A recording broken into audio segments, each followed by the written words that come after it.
Welcome.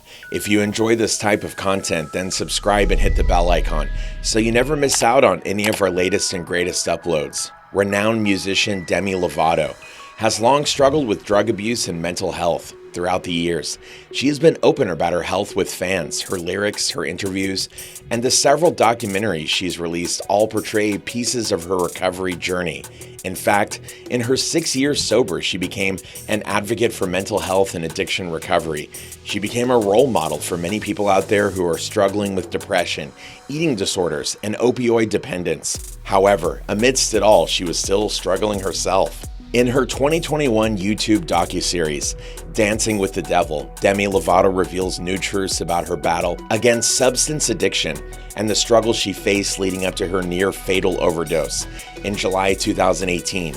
This 4-episode docuseries has a different tone than her previous documentary in 2017, Simply Complicated, in that it provides a more honest and raw depiction of Demi Lovato's overdose, addiction, and mental health disorders over the years. In fact, Demi starts the first episode by stating, "I'm just gonna say it all." She surprised the director, her family, her friends, and even herself with the level of openness that she brought to the new series.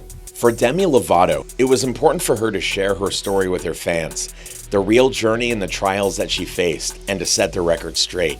She recognizes in Dancing with the Devil that her fans deserve to know what happened to her the night of her overdose, as well as in the events leading up to it. Most of all, she wants her fans to know that she is only human too, and that recovery takes time. Recovery from addiction is a lifelong journey. It takes time and commitment to overcome. While everyone's path to recovery looks a bit different, there are typically trials and tribulations along the way. Demi Lovato's journey is full of pain, trauma, pressure, as well as a pressing desire to break free from all of it. Like many people struggling with addiction, she escaped in the form of drugs and alcohol. What led to Demi Lovato's drug overdose?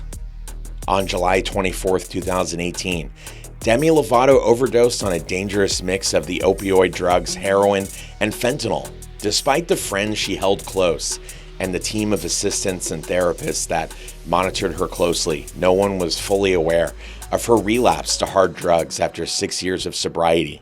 Demi is very good at hiding what she needs to hide, her sister explained in an interview. This is common among people struggling with addiction. They often hide it behind closed doors, afraid or unready to ask for help. There were signs of her relapse, however. Just a month before her overdose, Demi Lovato wrote the song Sober, which reveals, "I don't know, I don't know, I don't know, I don't know why. I do it every time. It's only when I'm lonely. Sometimes I just want to cave and I don't want to fight. I try and I try and I try and I try. Just hold me, I'm lonely. Mama, I'm so sorry, I'm not sober anymore. And Daddy, please forgive me for the drink spilled on the floor. To the ones who never left me, we've been down this road before. I'm so sorry, I'm not sober anymore. I'm not sober anymore. I'm sorry that I'm here again. I promise I'll get help. It wasn't my intention. I'm sorry to myself." Demi Lovato used drugs as a coping mechanism to escape negative feelings. The singer-songwriter struggles with depression, as well as a history of sexual abuse, a negative self-image, and disordered eating. She also carries trauma and grief for her father. All this brought her great pain that she internalized.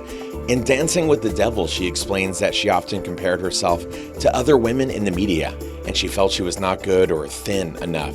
She self-medicated through drugs, explaining, "In the same way my addiction almost killed me, it saved my life at times because there were times that I dealt with suicidal ideations," she said. "Had I gone forward with that in that moment instead of another destructive coping mechanism, I wouldn't be here to tell my story."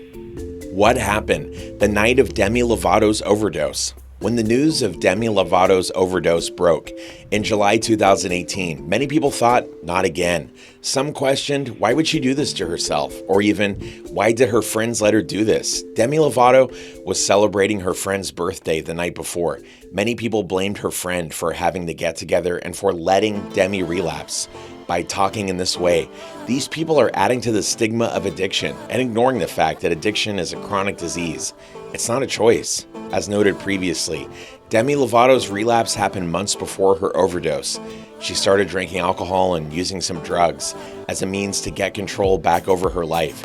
She was sick of others telling her what to do, or who to hang out with, or how to live her life. One night, she admits, she used a mix of meth, Molly, marijuana, OxyContin, and alcohol. That alone should have killed me, she said.